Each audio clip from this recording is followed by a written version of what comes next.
రాహుల్ గాంధీ గారి తాత పేరు ఏం పేరు తెలుసా? ఫిరోజ్ ఖాన్ గాంధీ. ఏం పేరు?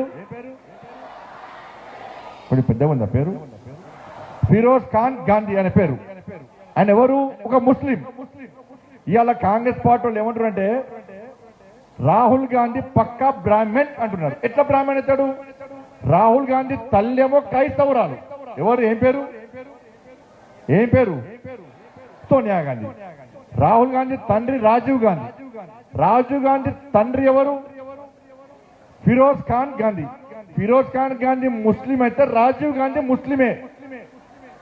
మరి రాజీవ్ గాంధీ ముస్లిం అయితే రాహుల్ గాంధీ ఎవరు? ముస్లిమే కదా. షేక్ ఏంది? షేక్ ఖాన్ కాదు, ముస్లిం. ఇలా కాంగ్రెస్ వాళ్ళు బ్రేకింగ్ చూసిన టీవీలలో, అరే తండ్రి మతము కొడుకు వస్తుంది, తండ్రి జాతి కొడుకు వస్తుంది అంటే నేను కాంగ్రెస్ వాళ్ళని గదే అడుగుతున్నా. రాజీవ్ గాంధీ తండ్రి ముస్లిం అయినప్పుడు రాజీవ్ గాంధీ ముస్లిం అవుతాడు. రాజీవ్ గాంధీ ముస్లిం అయినప్పుడు రాహుల్ గాంధీ కూడా ముస్లిం అవుతాడు. ఇది లెక్క. ఇప్పుడు మాట్లాడు ఇక.